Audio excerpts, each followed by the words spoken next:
The elevator lurched to a violent stop between the 15th and 16th floors, and Claire's heart slammed against her ribs like a caged bird desperate for escape. The fluorescent lights flickered once, twice, then died completely, plunging her into suffocating darkness with a man she'd never seen before. A man whose presence filled the cramped space like smoke, dangerous and inescapable.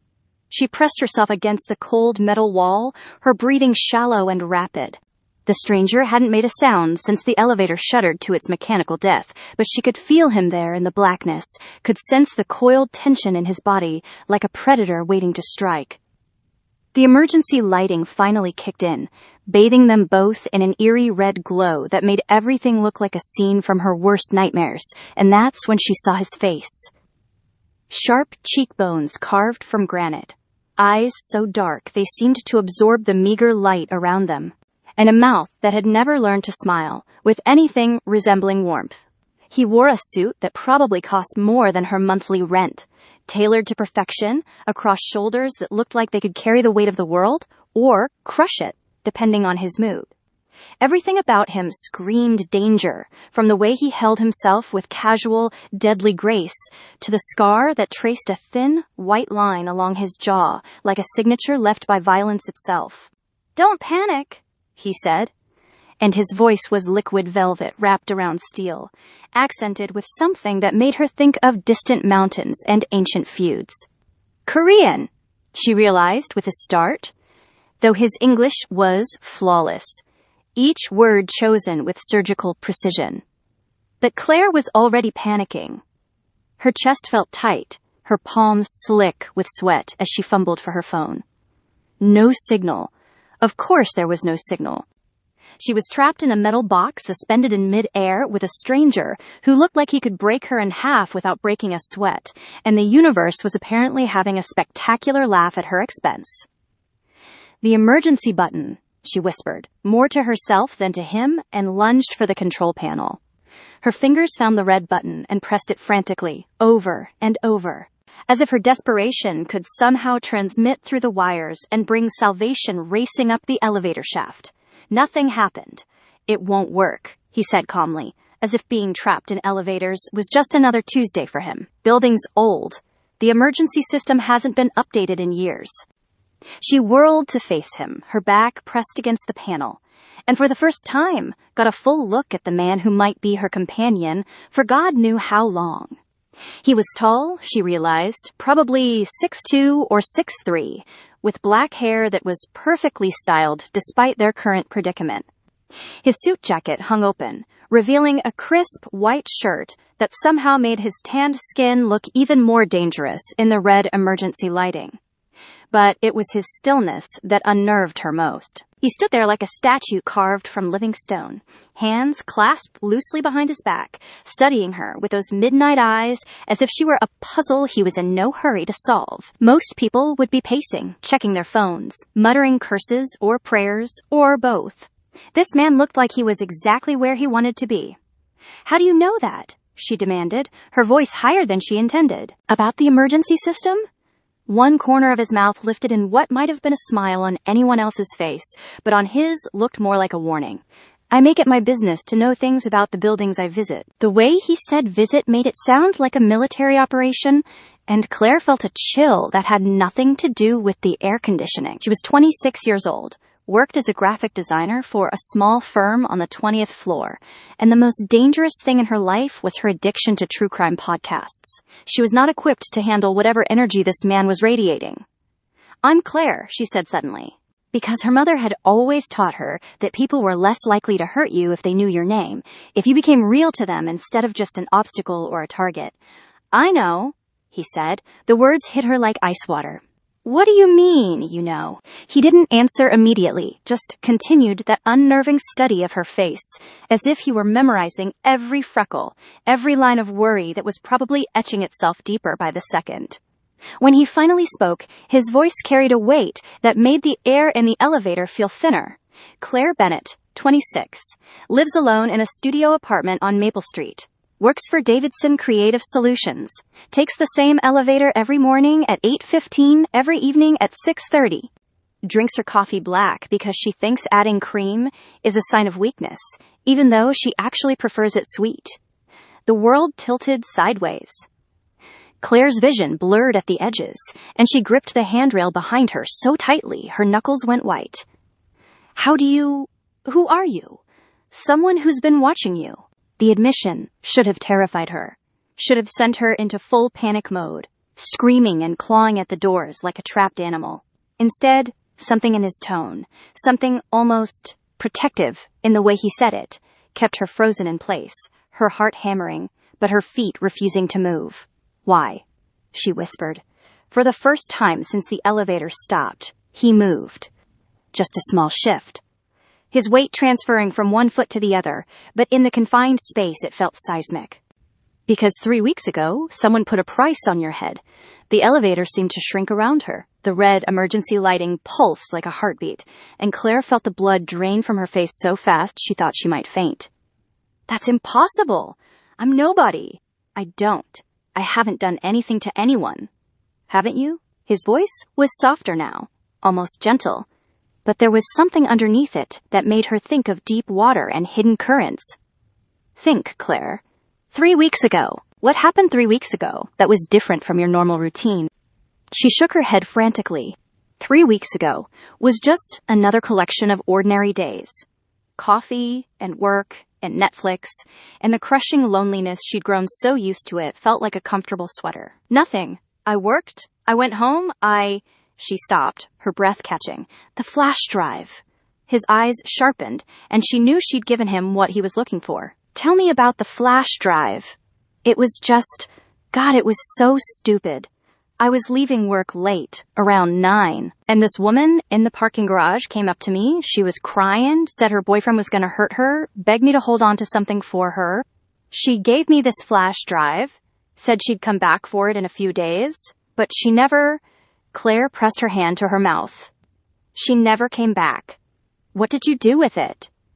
"I put it in my desk drawer at home. I kept waiting for her to call or come by, but she never did.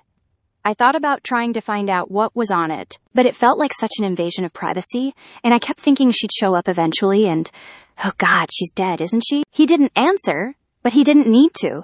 The confirmation was written in the set of his jaw, the way his hands clenched slightly at his sides.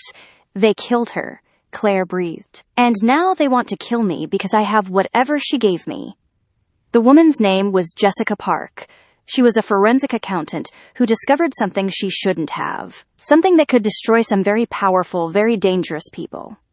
His voice was matter-of-fact, as if he were discussing the weather instead of murder and conspiracy. She tried to run.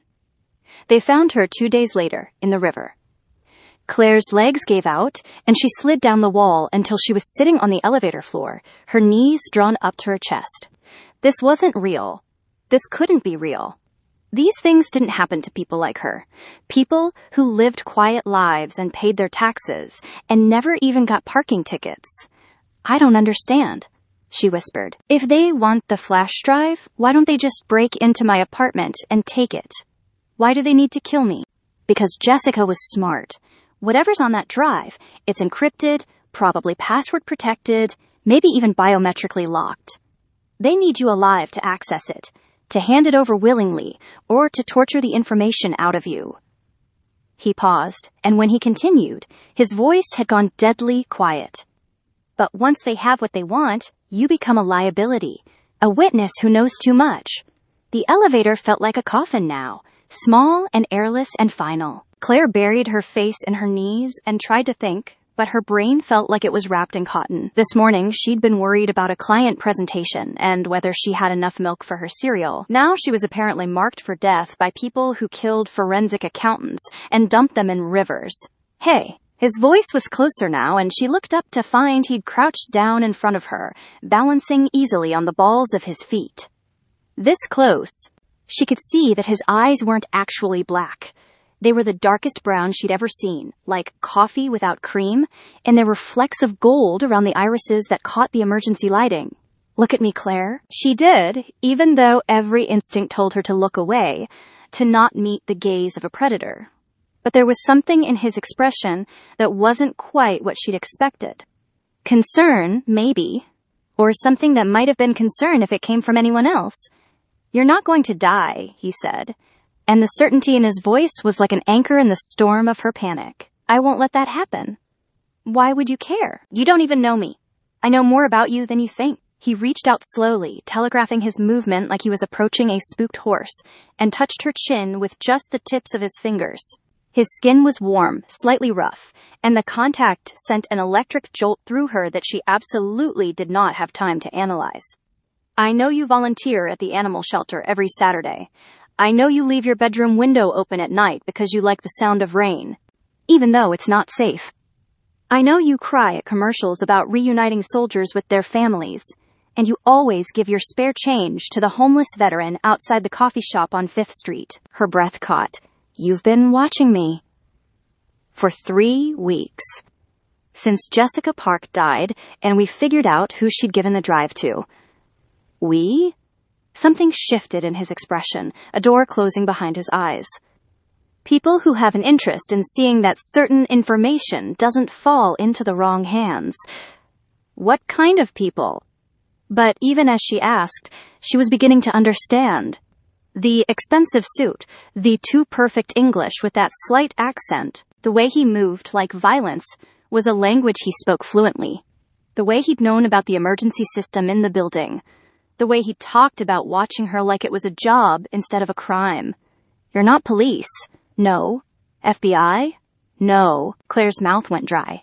What are you? He stood up in one fluid motion, and suddenly he seemed to tower over her, all sharp angles and contained danger. I'm someone who solves problems that can't be solved through official channels.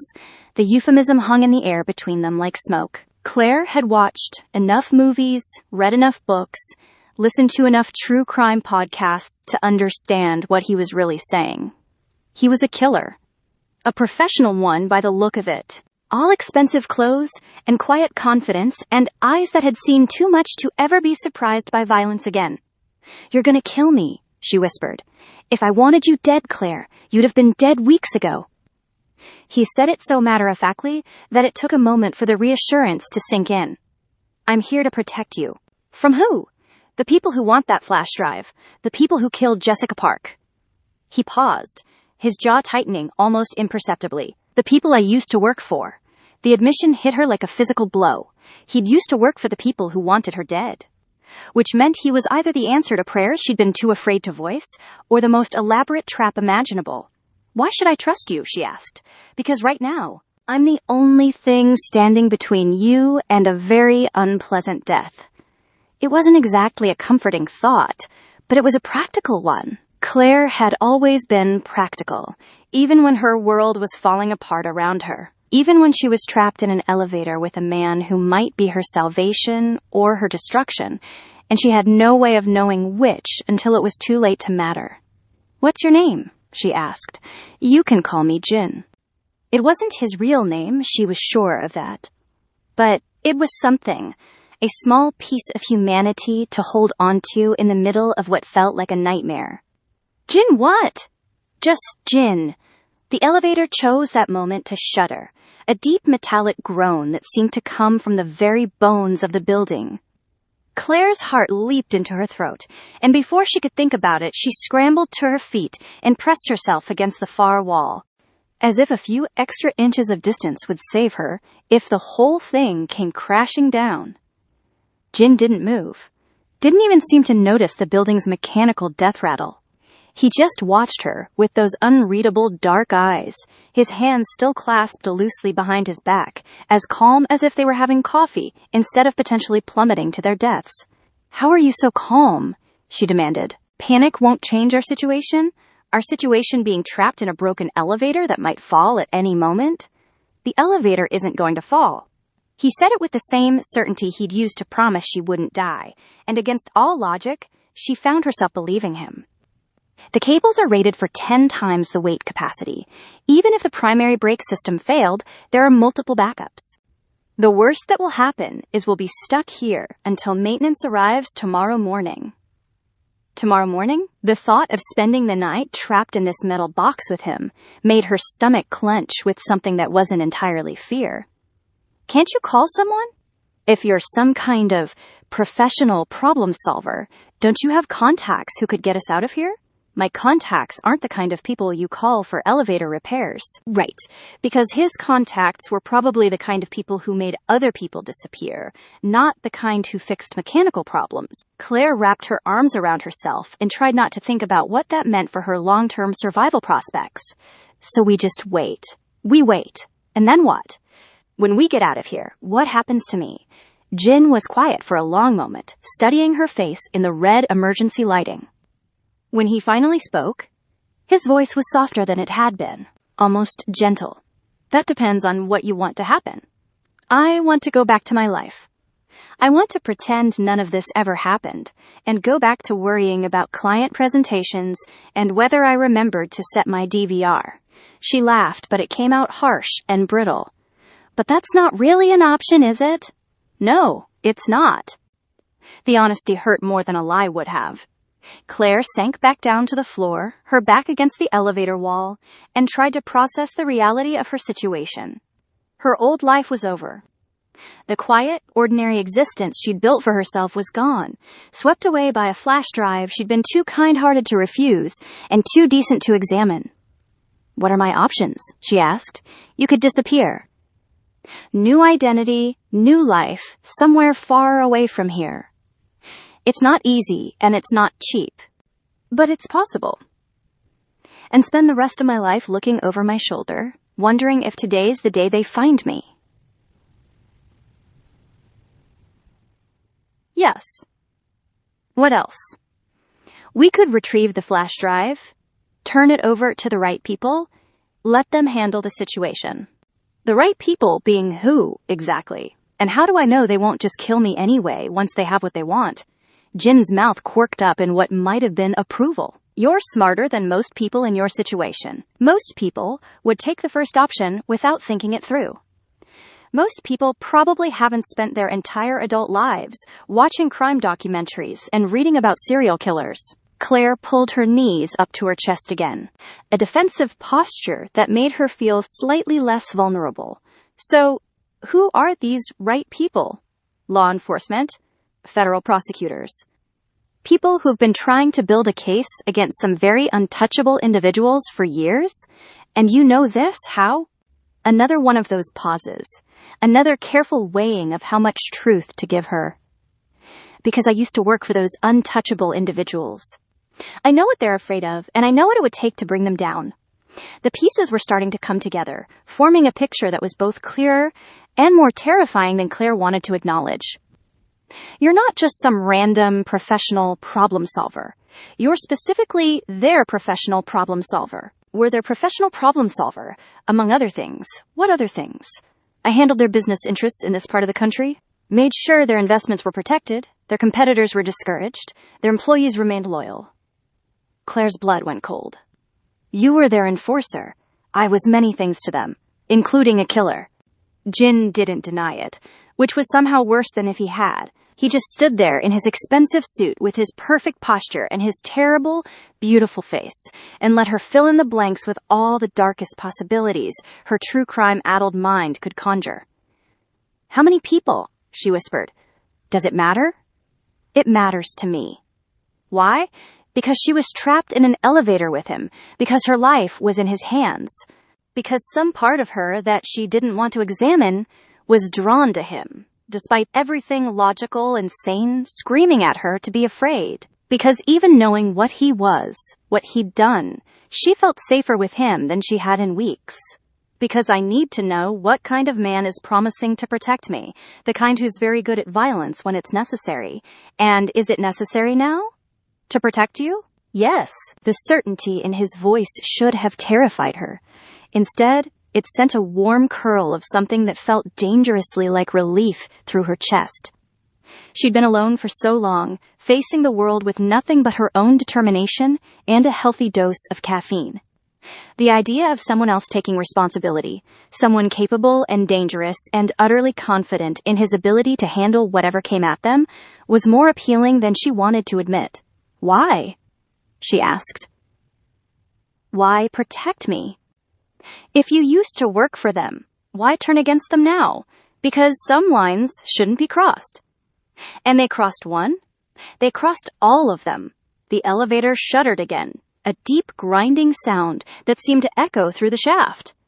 This time, Jin did react, his head tilting slightly as he listened to something Claire couldn't hear. His whole body went still in a way that reminded her of a cat focusing on a sound in the walls, every sense suddenly alert. "What is it?" she whispered. "Someone's coming." "Maintenance?" "No." His hand moved to his jacket, and Claire caught a glimpse of something dark and metallic nestled in a shoulder holster. "Get behind me." "Jin? Now, Claire." She scrambled to her feet and pressed herself against the back wall of the elevator, her heart hammering so hard she was sure it would give her away to whatever was coming for them. Jin positioned himself between her and the doors, his stance shifting into something that looked casual but felt lethal. His hand remained inside his jacket, fingers wrapped around what she was now certain was a weapon. The sounds from above were clearer now, metallic scraping and muffled voices. Someone was definitely in the elevator shaft, moving with purpose toward their stranded car. Claire held her breath and tried to make herself as small as possible, suddenly grateful for every action movie she'd ever mocked for their improbable plot twists. "How many?" she breathed. "At least 3, probably more." "How can you tell?" "Experience." The scraping sounds stopped directly above them. Claire could hear voices now, low and urgent, though she couldn't make out the words. Jin's whole body was coiled like a spring, ready to explode into motion at the first sign of threat. "What do we do?" she whispered. "Whatever I tell you to do when I tell you to do it. No questions, no hesitation. Your life depends on it." The ceiling panel above them shifted with a soft grinding sound, and Claire bit her lip to keep from making a sound. A thin beam of light sliced through the darkness, followed by another, as whoever was up there prepared to drop down into the elevator car. Jin drew his weapon in one smooth motion, the metal catching the emergency lighting like liquid mercury. It was bigger than she'd expected, more substantial, and the way he held it spoke of a familiarity that was both reassuring and deeply unsettling. "Remember," he said quietly, never taking his eyes off the ceiling, "whatever happens, stay behind me." The first man dropped through the opening like a spider descending from its web, landing in a crouch with predatory grace. He was dressed in black tactical gear, his face covered by a balaclava, and he had his own weapon drawn before his feet touched the floor. The second followed immediately, then a third, until the elevator that had felt cramped with just the two of them became a nightmarish sardine can of armed men with glowing eyes and deadly intent. "Miss Bennett?" the first man said, his voice muffled by the mask but unmistakably American. "You're a very difficult woman to find." Claire pressed herself harder against the wall, as if she could somehow phase through the metal and escape. But there was nowhere to go. No way out except through these men who had come for her like something out of her worst nightmares. "She's not going anywhere with you," Jin said, and his voice had gone completely flat, emotionless in a way that was more terrifying than any threat. "And you are? Someone you should have done more research on before coming down here," the man laughed, a sound like breaking glass. "We know exactly who you are, Kim Jin-woo, the ghost of Seoul, the dragon's left hand." Very impressive resume. Claire's breath caught. Kim Jin-woo. So Jin was his real name after all, or at least part of it. And apparently he was famous enough in certain circles to have earned himself a nickname that sounded like it belonged in a martial arts movie. "Then you know what I'm capable of," Jin said. "We know what you used to be capable of. But that was when you had an army behind you, wasn't it? Now you're just one man with one gun, outnumbered 4-1 in a confined space with nowhere to run." The man's weapon never wavered from Jin's chest. "Step aside. This doesn't have to involve you. Everything involving her involves me now." Something in the way he said it made Claire's chest tight with an emotion she didn't have time to identify. Possession, maybe, or protectiveness, or something that lived in the space between the two. Whatever it was, it sent heat curling through her, despite the circumstances, despite the very real possibility that they were both about to die in this metal box suspended between floors. "Your funeral," the man said, and raised his weapon. Jin moved like lightning. faster than Claire's eyes could follow. One moment he was standing still as a statue. The next he was a blur of motion and violence, his weapon firing twice in rapid succession as he threw himself sideways.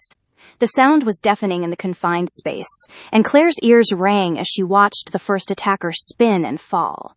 The other three reacted instantly, their own weapons spitting fire and noise, muzzle flashes strobing like deadly fireworks in the red emergency lighting. Jin rolled behind the small control panel, using it for cover as he returned fire, each shot precise and controlled despite the chaos erupting around them. "Stay down!" he shouted over the gunfire, and Claire flattened herself against the floor, her hands pressed over her ears as bits of metal and plastic rained down from the walls around them. One of the attackers tried to flank Jin's position, moving along the far wall with his weapon raised. Jin tracked his movement and fired, the bullet catching the man in the shoulder and spinning him around. But there were still two more, and the elevator was small enough that they couldn't miss forever. Claire saw the grenade before Jin did, a small, dark object that one of the remaining attackers pulled from his belt. Her heart stopped as she realized what it was, what it would do to them in this confined space. "Jin!" she screamed, pointing at the device. He looked where she was pointing, and his face went white. The grenade was already armed, already thrown, bouncing across the elevator floor toward where they were both pressed against opposite walls. There was nowhere to run, nowhere to hide, and not enough time to disarm it even if either of them had known how. Jin looked at the grenade, then at Claire, and she saw the exact moment he made his choice. He launched himself toward her, his body covering hers, just as the world exploded into light and sound and pain. The last thing she remembered was the weight of him pressing her into the floor, his arms wrapped around her head to protect her from the blast, and the warm wetness that she realized with dawning horror was his blood soaking through her clothes. Then everything went black, and Claire fell into darkness that felt like dying. She woke up in pieces, awareness returning in fragments like a shattered mirror being put back together. First came the pain, a dull ache that seemed to radiate from everywhere at once. Then the smell, antiseptic and clean, in a way that meant hospital or medical facility. Finally, the sound of machines beeping steadily, monitoring vital signs that apparently belonged to her. Claire tried to open her eyes and immediately regretted it, as bright, white light stabbed through her skull like an ice pick. She groaned and turned her head, seeking the darkness that had been so much kinder to her. "Easy." The voice was familiar, warm and rough, and tinged with an accent that made her think of distant mountains. "You took a pretty hard hit." She forced her eyes open again, more carefully this time, and found Jin sitting in a chair beside her bed. He was alive, which was the first miracle. He was also bandaged extensively, white gauze wrapped around his left shoulder and disappearing under a hospital gown that somehow managed to make him look more dangerous rather than less. "You're alive," she whispered, her throat dry and scratchy. "So are you. The explosion, concussion grenade, not fragmentation, designed to disable, not kill. They wanted you alive, remember?" He leaned forward in his chair, wincing slightly at the movement. Though I don't think they were expecting quite so much resistance. Claire tried to sit up and discovered that moving was a very bad idea. Everything spun sideways, and she had to close her eyes and breathe carefully through her nose until the nausea passed. What happened to them? The men who... dead. The simple statement hung in the air between them. 4 men had come for her in that elevator, and now they were dead. Because of her. Because she'd been too kind-hearted to refuse a flash drive from a crying woman in a parking garage. "How many people have to die because of me?" she asked. "None of this is because of you, Claire. It's because of what's on that flash drive and the people who are desperate to keep it from seeing daylight." "Same thing." "No, it's not." Jin's voice was firm, brooking no argument. Jessica Park died because she uncovered evidence of crimes that powerful people want to keep hidden. Those 4 men died because they chose to come after an innocent woman with violent intent. You are not responsible for any of it. Claire wanted to believe him, needed to believe him, because the alternative was accepting that her simple act of compassion had set off a chain of events that was piling up bodies like cordwood. But belief was a luxury she wasn't sure she could afford anymore. "Where are we?" she asked instead. "Safe house. Medical facility that caters to people who can't exactly check into the local emergency room. People like you. People like us now." The correction was gentle but unmistakable. Us. As if somewhere in that elevator, between the moment she'd learned he was a killer and the moment he'd thrown his body over hers to shield her from an explosion, they'd become a unit. A team. Something more than the sum of their individual parts. "What happens now?" she asked. "Now you recover. Then we retrieve the flash drive and figure out how to use it to end this." "We?" Jin's dark eyes met hers, and she saw something in them that hadn't been there before. Something that looked almost like tenderness, if such a thing were possible from a man who'd earned the nickname Ghost of Soul. "I told you, Claire. Everything involving you involves me now." "Why?" It was the same question she'd asked in the elevator, but this time it felt different. More loaded, more dangerous in ways that had nothing to do with armed men and explosions. Because somewhere between watching you from a distance for 3 weeks and taking a grenade blast to keep you safe, I realized something. "What?" "You're not just a job anymore." The admission hung between them like a bridge across dangerous territory. And Claire felt her heart start to race, for reasons that had nothing to do with fear. This was insane. He was a killer, a man who solved problems through violence, someone whose very existence was built on a foundation of things she'd only seen in movies. She was a graphic designer who cried at commercials and left her window open because she liked the sound of rain. But when he looked at her like that, with those dark eyes that seemed to see straight through to her soul, none of the logical reasons why this was impossible seemed to matter. When he'd covered her body with his own, taken shrapnel that was meant for her, bled for her without hesitation, he'd claimed something that she wasn't sure she was ready to give, but knew she couldn't take back. "This is insane," she said. "Yes, you're a professional killer. Among other things, I design brochures and cry at dog videos. I know. We have absolutely nothing in common, except that we're both alive because I couldn't do my job properly."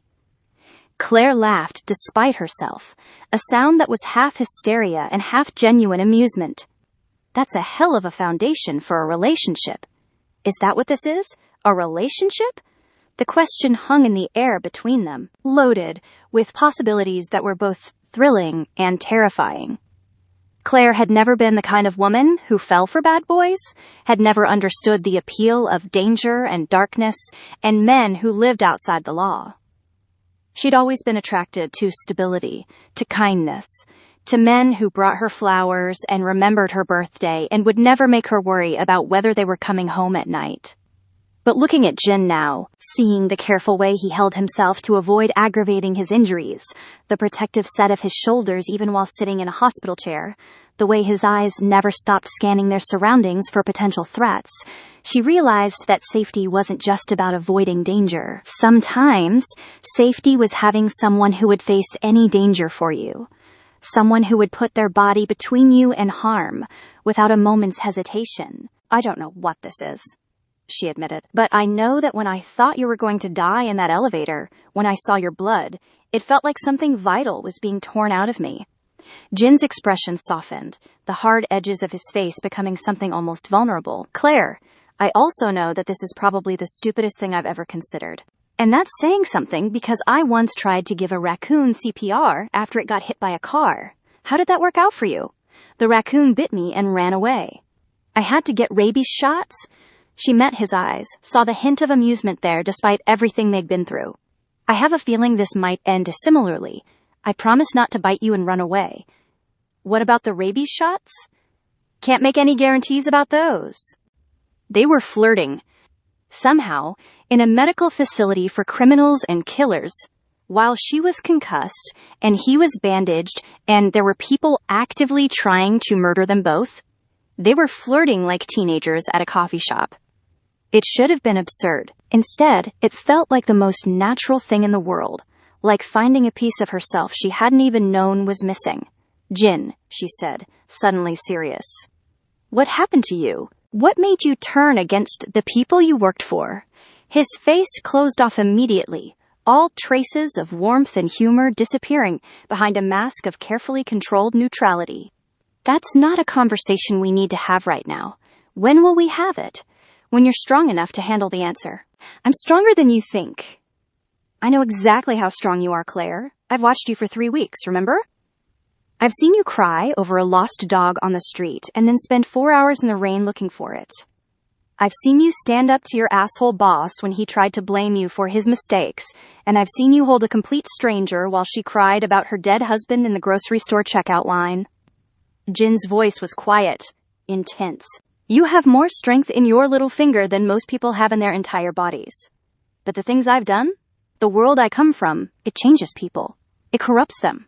And I won't be responsible for corrupting you. Maybe that's not your choice to make. Maybe it is." They stared at each other across the small space between her bed and his chair, and Claire could feel the weight of all the things he wasn't saying, all the secrets and sins and darkness that he was trying to protect her from.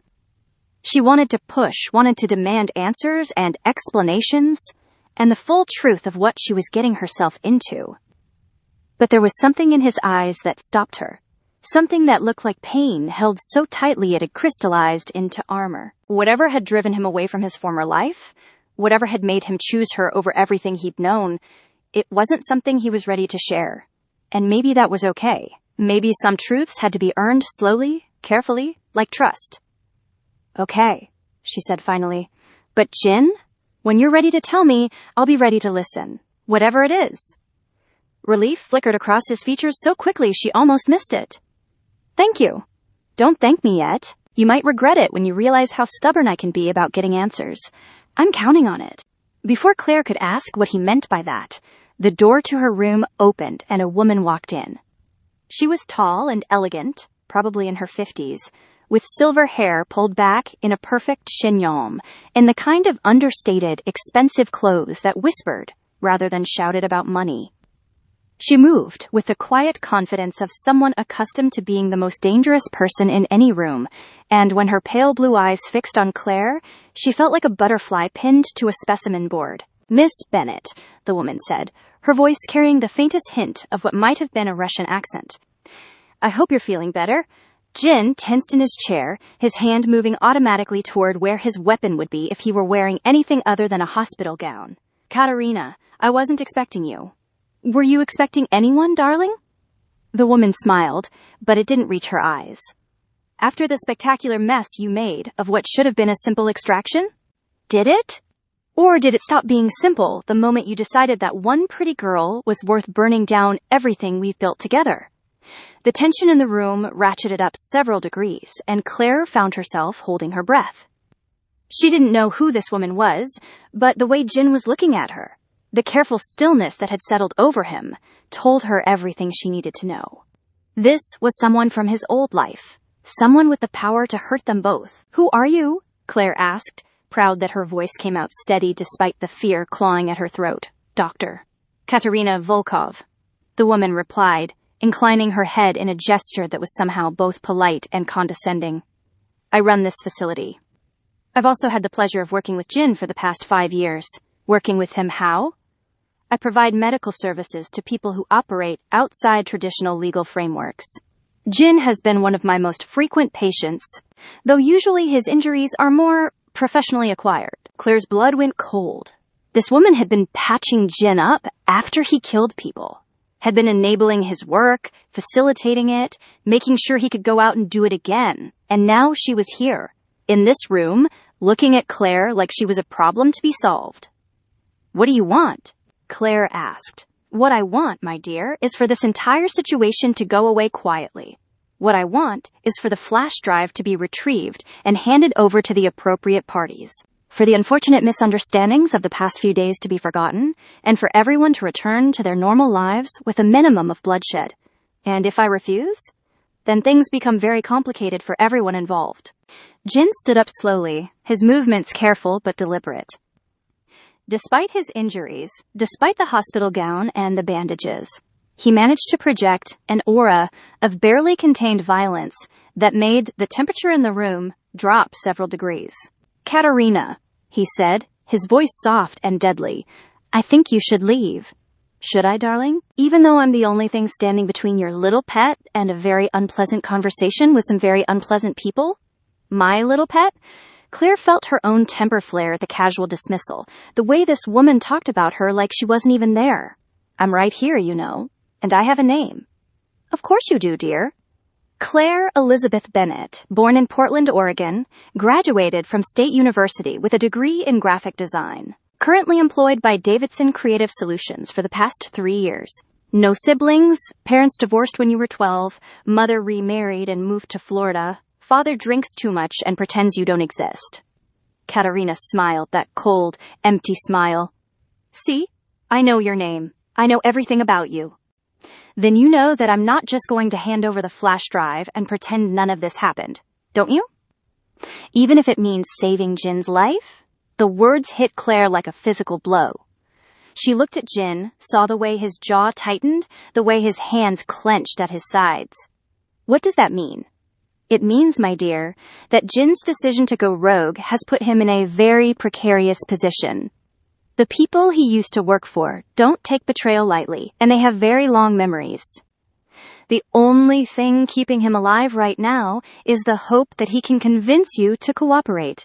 And if I don't, then he becomes expendable, a loose end to be tied up permanently." Claire felt the world tilt sideways. Everything Jin had done, every risk he'd taken, every choice he'd made to protect her, it had all been building toward this moment, this ultimatum, his life for her compliance. "That's not how this works," Jin said, his voice like ice. "That's not the deal we made. The deal changed when you decided to play hero instead of professional, darling. When you decided that one woman was worth more than 5 years of partnership and profit." Katerina's eyes never left Claire's face. "But it doesn't have to end badly for anyone. Give us the flash drive. Testify that Jessica Park gave you nothing of importance. And everyone goes back to their normal lives. Jin gets to disappear somewhere warm and sunny. You get to go back to your little apartment and your little job, and I get to continue providing medical services to people who pay very, very well for discretion. And if I refuse, then Jin dies, probably very slowly and very painfully, and you end up in a shipping container bound for somewhere that doesn't extradite to the United States. There are many people in many countries who would pay handsomely for a young American woman with no family or friends to miss her." The threat was delivered with the same calm, professional tone Katerina might have used to discuss the weather, and somehow that made it infinitely more terrifying. This woman wasn't bluffing. She wasn't making empty threats or trying to scare Claire into compliance. She was simply stating facts, laying out the reality of their situation with surgical precision. "You have 24 hours to decide," Katerina continued. "After that, the offer expires and other arrangements will be made." She turned to leave, then paused at the door. "Oh, and Miss Bennett? Don't even think about trying to run. Jin's injuries make him rather easy to track, and I have people watching this facility who would be happy to ensure your cooperation through more direct methods." The door closed behind her with a soft click, leaving Claire and Jin alone in the sudden, terrible silence. Claire stared at the closed door, her mind racing through possibilities and finding nothing but dead ends and disaster. "She's bluffing," she said finally, though she didn't believe it. "No, she's not." Jin's voice was flat, defeated in a way that scared her more than all of Katerina's threats combined. He sank back into his chair like a man who just had the weight of the world dropped onto his shoulders. "So what do we do?" Claire asked. "We give them what they want." "Just like that?" "Just like that." Claire stared at him, at this man who had thrown himself between her and an explosion, who had killed to protect her, who had given up everything for her. And now he was just going to surrender, just going to let them win. "No," she said. "Claire? No, I won't do it. I won't hand over that flash drive knowing that it means Jessica Park died for nothing. I won't let them win. This isn't about winning. This is about surviving. Sometimes those are the same thing." Jin looked at her for a long moment, and she saw something shift in his expression, something that might have been pride or admiration or the beginning of hope. You don't understand what you're saying. These people, they don't just kill you and move on. They make examples. They make sure everyone knows what happens when you cross them. Then maybe it's time someone crossed them properly. Claire, listen to me. I've seen what they do to people who get in their way. I've been the one who does it to people who get in their way. You cannot imagine the things they're capable of. Then help me imagine them. Tell me what happened to you. Tell me why you turned against them. Jin went still, so still she wasn't sure he was even breathing. When he finally spoke, his voice was barely above a whisper, and it carried a weight of pain that made her chest ache in sympathy. They gave me a job. A simple extraction, they said. Get in, get the target, get out. Clean and professional, the way we always did things. He paused, his hands clenching and unclenching in his lap. The target was a 12-year-old girl. Claire's blood turned to ice. Jin. Her father had embezzled money from them, not much, a few $100,000, and he'd already paid most of it back. But they wanted to make a point. They wanted him to understand that stealing from them had consequences that went beyond money. What did you do? I did my job. I took the girl, kept her in a safe house for 3 days while they negotiated with her father. But on the third night, I got new orders. Jin's voice cracked. Just slightly, but it was enough to break her heart. They didn't want the girl back anymore. They wanted me to make sure she could never testify about what she'd seen, what she'd heard. 12 years old, Claire. She was 12 years old, and she spent those 3 days asking me when her daddy was coming to get her. She drew me pictures with the crayons I'd brought her, told me about her pet rabbit, asked me if I had kids of my own. Jin's hands were shaking now, just tremors, but visible enough to show how much this was costing him. And they wanted me to kill her. Claire's vision blurred with tears she hadn't realized were falling. She could see it, could picture this hard. Dangerous man trying to comfort a frightened child, could imagine how it must have felt when he realized what was expected of him. What happened? I called in sick. Made up some story about food poisoning. Bought myself time while I figured out what to do. But they knew. They always know when you're wavering, when you're having second thoughts. So they sent someone else. Did they? They killed her. Made it look like an accident, carbon monoxide leak in the safe house. By the time I got there, it was too late. Jin looked up at her, and his eyes were filled with a grief so raw and terrible that she had to force herself not to look away. Her name was Amy. Amy Chen. She wanted to be a veterinarian when she grew up. The silence that followed was deafening. Claire sat with his confession, with the weight of his pain and guilt, and the knowledge that this man she was falling for had been part of an organization that killed children, that he'd been complicit even if he hadn't pulled the trigger himself. "That's when you decided to leave?" she asked finally. "That's when I realized I was already dead inside, that I'd let them turn me into something that could even consider hurting a child. So I started planning, started looking for a way out that wouldn't end with me in the ground next to Amy. And then Jessica Park came along. Jessica Park was my way out. The information on that flash drive, it's not just evidence of financial crimes. It's proof of everything they've done, everyone they've hurt, every life they've destroyed in the name of profit and power. It's Amy's justice, 3 years too late." Claire felt something shift inside her. Something hard and determined and absolutely certain. This wasn't just about her anymore, wasn't just about staying alive or going back to her normal life. This was about Amy Chen and Jessica Park and every other innocent person who had suffered, because monsters were allowed to operate in the shadows without consequences. "Then we use it," she said. "Claire, we use it, Jin. We give it to the right people, the ones who can actually do something with it. We make sure Amy didn't die for nothing, and if they kill us both in the process, then at least we die for something that matters." Jin stared at her for a long moment, and she saw the exact instant when his defeat transformed into something else, something that looked like the beginning of a plan. "You realize what you're saying? What you're signing up for? I'm saying I'd rather die fighting than live knowing I let them win. They'll come at us with everything they have. They'll use every resource, every connection, every dirty trick they've learned in decades of operating outside the law. Good thing I've got the ghost of soul on my side then." Jin's mouth quirked up in the first genuine smile she'd seen from him, and it transformed his entire face. Made him look younger, more human, less like a weapon and more like a man who had found something worth fighting for. "The ghost of Seoul is retired," he said. "But Kim Jin-woo might be interested in one last job." "What's the pay?" "The satisfaction of watching bad people get what they deserve." "And the benefits package?" "You get to keep breathing." "Deal."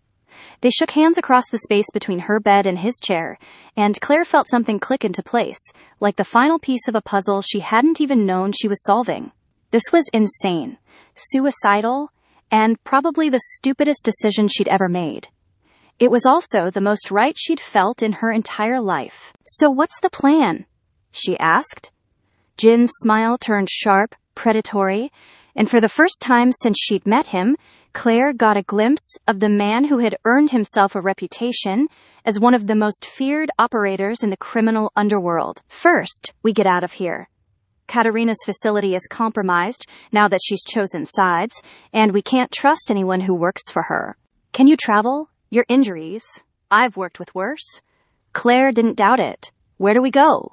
"Somewhere they won't expect us to go. Somewhere we can access the flash drive safely and figure out the best way to get it to people who can use it. And then? Then we wait for them to come for us, and we make sure we're ready when they do." It wasn't much of a plan, but it was better than sitting around waiting to be murdered or shipped off to some foreign country where she'd never be heard from again. At least this way, they were taking action, fighting back instead of just reacting to whatever was thrown at them. "Jin?" she said as he started to stand up, preparing to put their desperate escape plan into motion. "Yeah? When this is over? When we've done what we need to do with the flash drive, what happens to us?" He paused, halfway out of his chair, and looked at her with those dark eyes that had seen too much and somehow still found her worth protecting. "I don't know," he said honestly. "I've never planned past the current mission before. Maybe it's time to start. Maybe it is."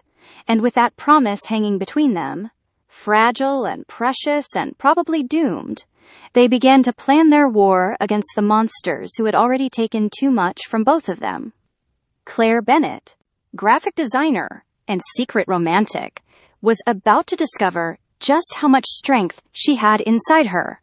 And Kim Jin-woo, the ghost of Seoul, was about to learn that sometimes the most dangerous missions were the ones you chose for yourself, the ones that mattered more than money or orders or staying alive, the ones you fought for love. Getting out of Katerina's facility turned out to be surprisingly easy, which made Claire more nervous than if it had been difficult. Jin moved through the corridors like a ghost, his hospital gown replaced with clothes that had appeared from somewhere she didn't ask about, his injuries hidden beneath the loose fabric of a dark jacket that probably concealed more weapons than she wanted to think about. "This feels too simple," she whispered, as they slipped through a service exit that Jin had somehow known would be unguarded at exactly 3:17 in the morning. "Because it is too simple," he replied, his eyes scanning the alley behind the building. "Katerina wants us to leave. She's counting on us running straight to the flash drive so her people can follow us to it. So we're walking into a trap. We're walking into several traps, actually. The trick is making sure we're the ones who control them." Claire pulled her borrowed jacket tighter around her shoulders and tried to project confidence she didn't feel.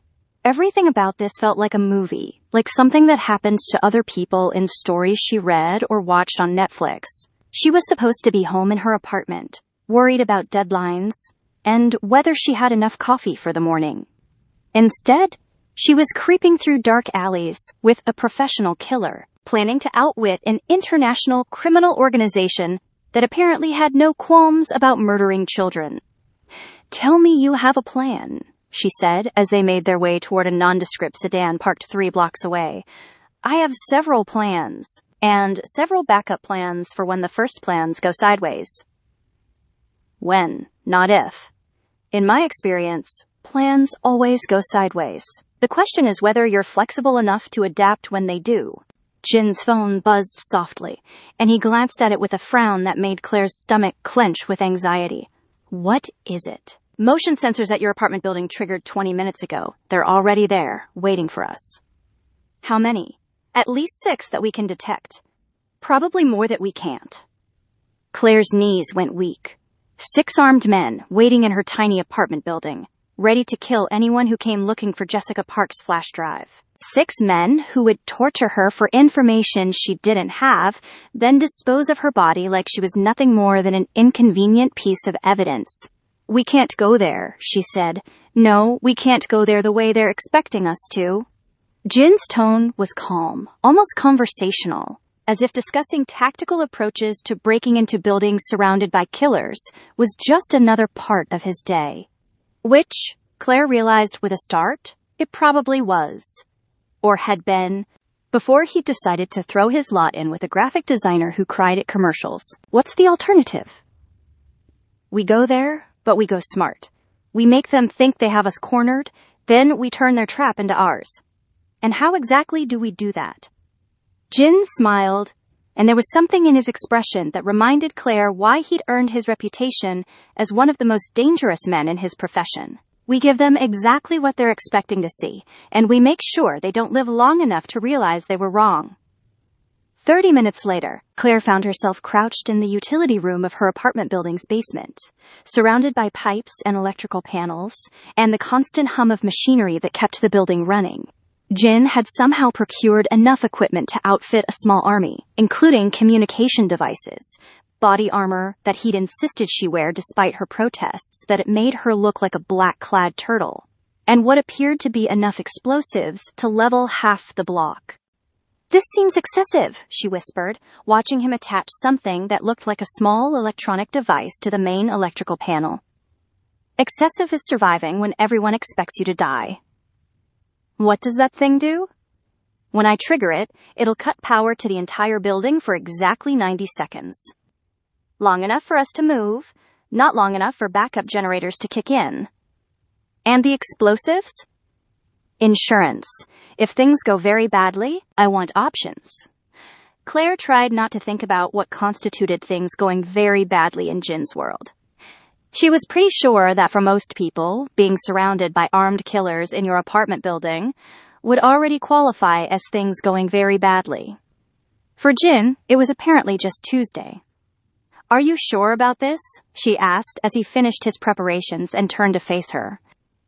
In the dim light of the utility room, he looked like something out of her darkest fantasies.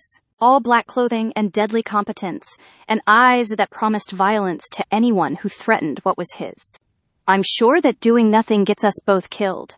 I'm sure that running away means they'll keep hunting us until they find us. And I'm sure that the only way this ends is if we end it ourselves." Jin reached out and cupped her face in his hands, his touch gentle, despite the calluses on his palms that spoke of years handling weapons and violence. "But, Claire, if you want to run, if you want to take the deal Katarina offered, I'll understand. I'll help you disappear, give you a new identity, make sure you're safe somewhere they'll never find you. Without you. Without me." The admission hung between them like a blade. He was offering her freedom, safety, a chance at a normal life. All she had to do was walk away from him, from this insane mission, from the possibility of something she'd never thought she wanted, but now couldn't imagine living without. "And what happens to you if I take that deal?" "That's not your concern." "The hell it isn't." Claire pulled his hands away from her face, but she didn't let go of them. "Jin, what happens to you? I've lived this long by not worrying about what happens next." "That's not an answer. It's the only answer I have." Claire stared at him in the dim light, at this man who had turned his back on everything he'd known to protect her, who was willing to die fighting for justice for a little girl he'd failed to save 3 years ago, who was still trying to protect her, even now, even when it meant facing his enemies alone. "You're an idiot," she said finally. "Probably. I'm not leaving you." "Claire, I'm not leaving you, Jin.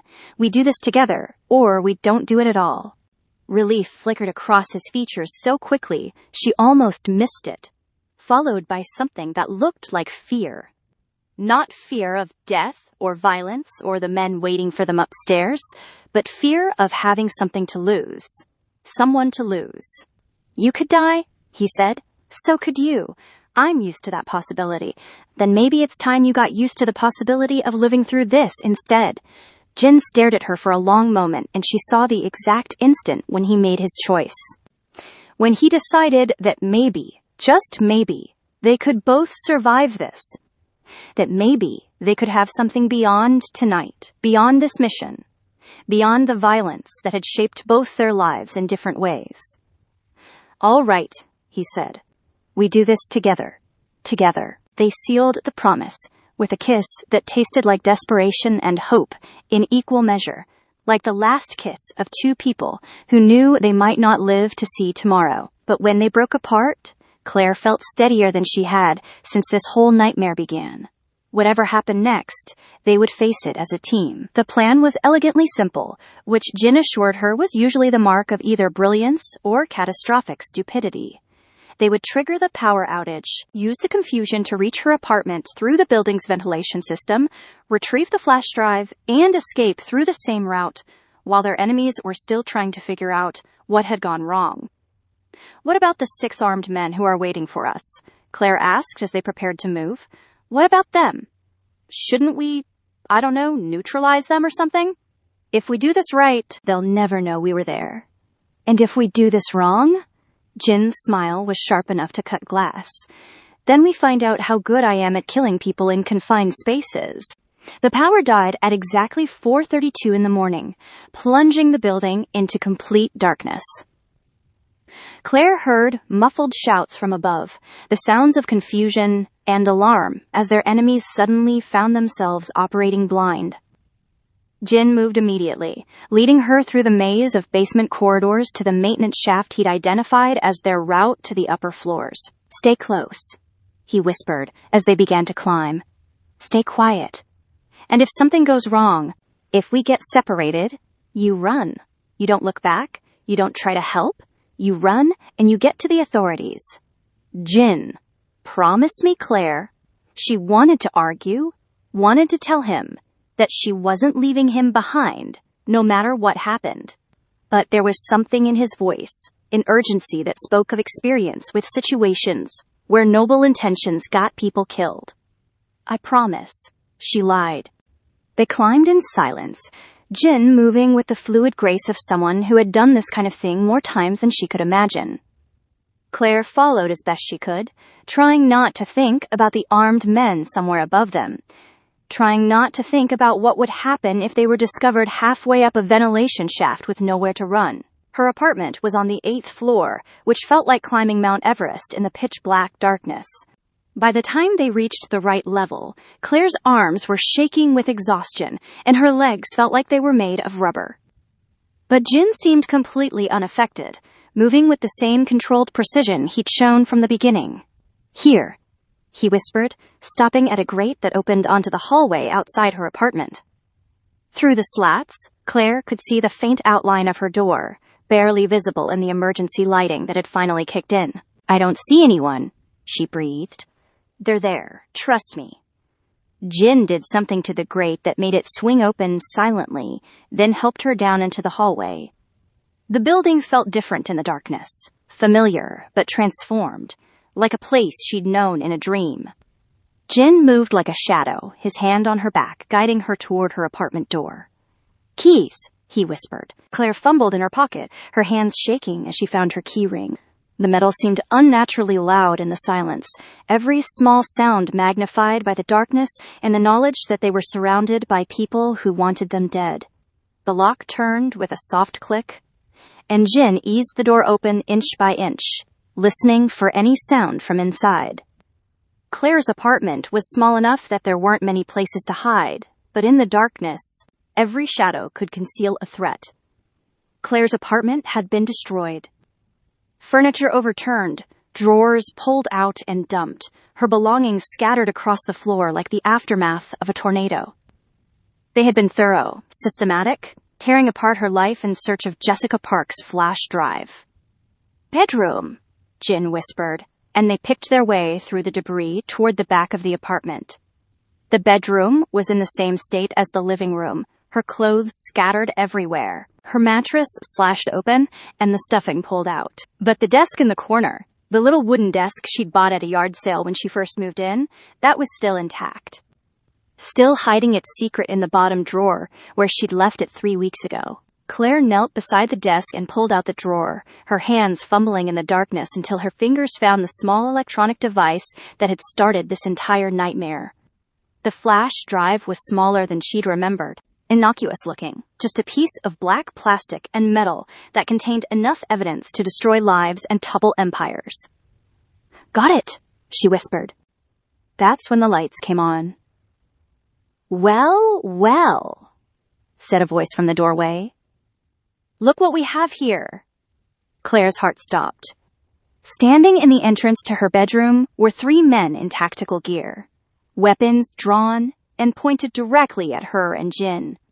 Behind them, she could see more figures moving through her destroyed living room, at least 6 altogether, just as Jin had predicted. "The famous ghost of Seoul," the leader continued, his voice carrying a slight accent that she couldn't place. "And his little pet. You've caused us quite a bit of trouble." Jin shifted slightly, positioning himself between Claire and the armed men, his hand moving toward his jacket. "Not nearly as much as I'm going to cause you." "I don't think so." The leader smiled, a cold expression that didn't reach his eyes. "You see, we've been expecting you. Dr. Volkov was kind enough to let us know about your little plan to retrieve the drive. We've been waiting here for hours, just hoping you'd be stupid enough to walk into our trap. Katerina sold us out," Claire breathed. "Dr. Volkov is a practical woman. She knows which side of this conflict is going to win." The leader's smile widened. "Now, Miss Bennett, if you'd be so kind as to hand over the flash drive, we can end this unpleasantness without any more violence." Claire clutched the drive tighter, her mind racing. They were surrounded, outgunned, trapped in her own apartment with nowhere to run. But Jin had promised they had backup plans, contingencies for when things went wrong. She had to trust that he knew what he was doing. "Go to hell," she said. The leader's expression darkened. "I was hoping you'd say that. Boys, kill the ghost. Keep the girl alive until we have the information we need." Everything happened at once. Jin moved like lightning, his weapon appearing in his hand as he threw himself sideways, using the bed for cover as bullets tore through the air where he'd been standing. Claire hit the floor and rolled, clutching the flash drive against her chest as chaos erupted around her. The room exploded into violence, muzzle flashes strobing like deadly fireworks in the darkness. Jin's weapon spoke twice, 3 times, and one of the attackers spun and fell. But there were too many of them, too many angles of attack in the confined space. "Claire, run!" Jin shouted over the gunfire. But there was nowhere to run. The only exit was blocked by armed men, and the windows were 8 floors up. They were trapped, and for the first time since this began, Claire felt the cold certainty of approaching death. That's when the building exploded. Not the whole building, just the floors above them.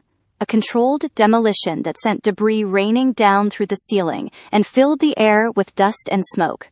The lights went out again, emergency alarms screaming as the building structure groaned and shifted. "What the hell?" the leader started to say. Then his words were cut off by the sound of boots in the hallway, moving fast and with purpose.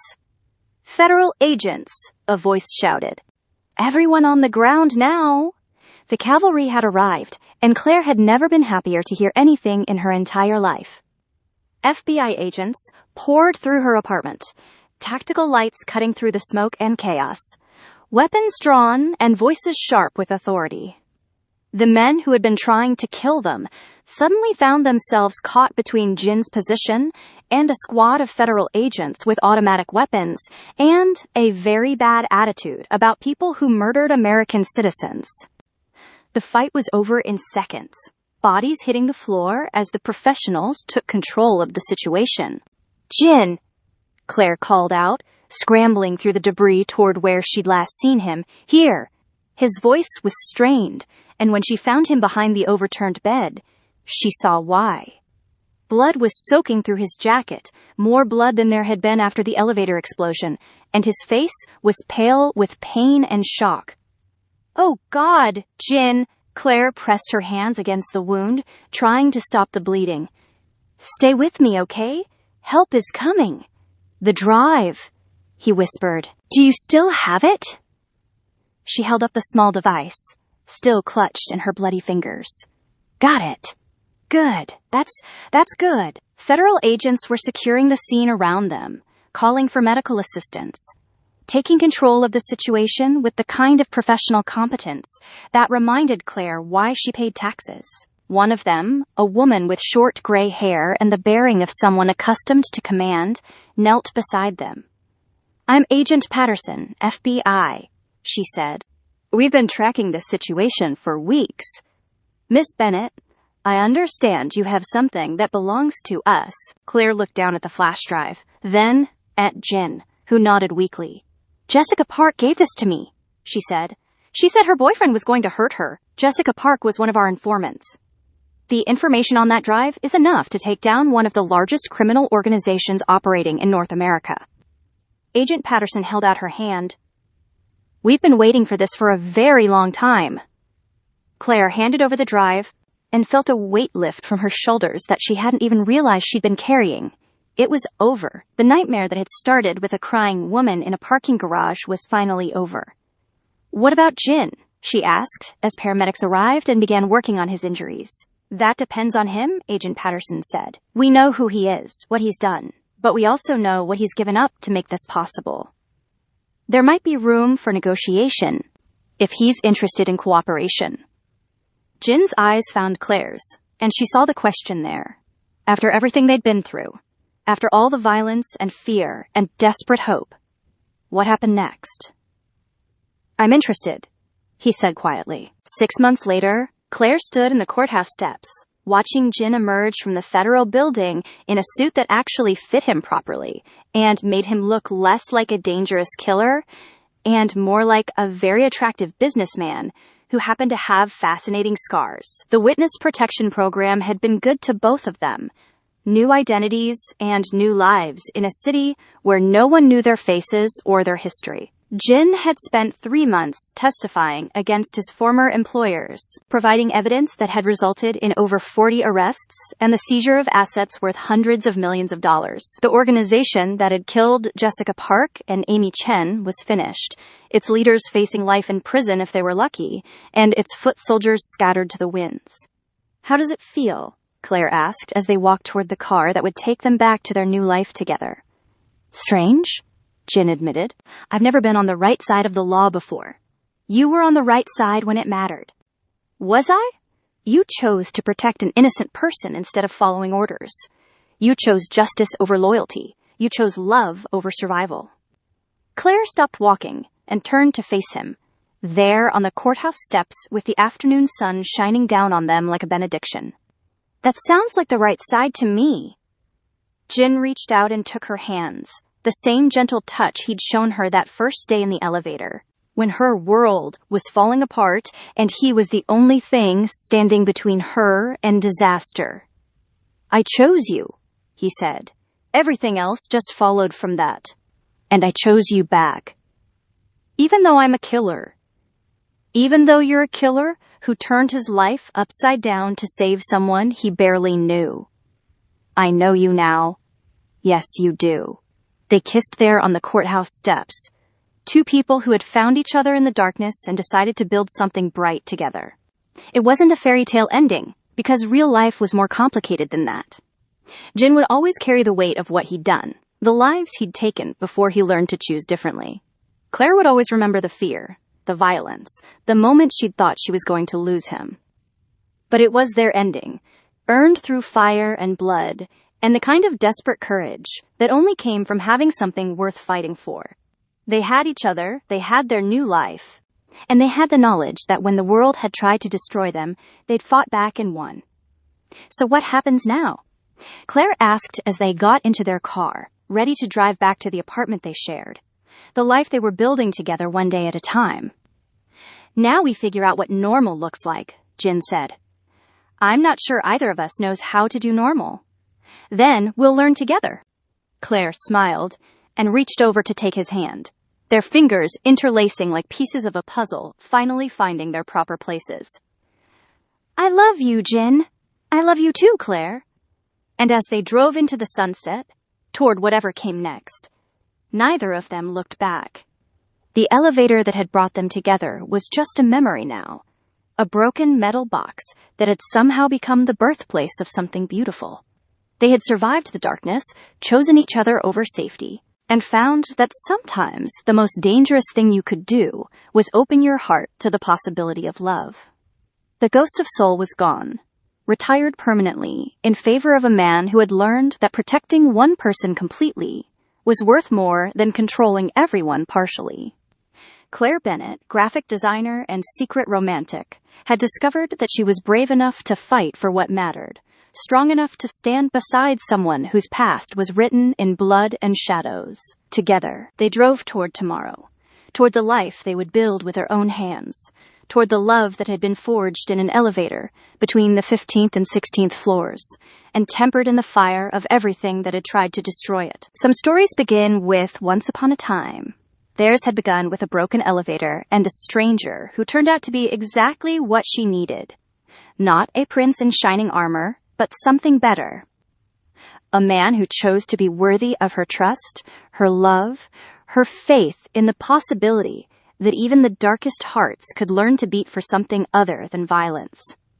In the end, that was enough. More than enough. It was everything.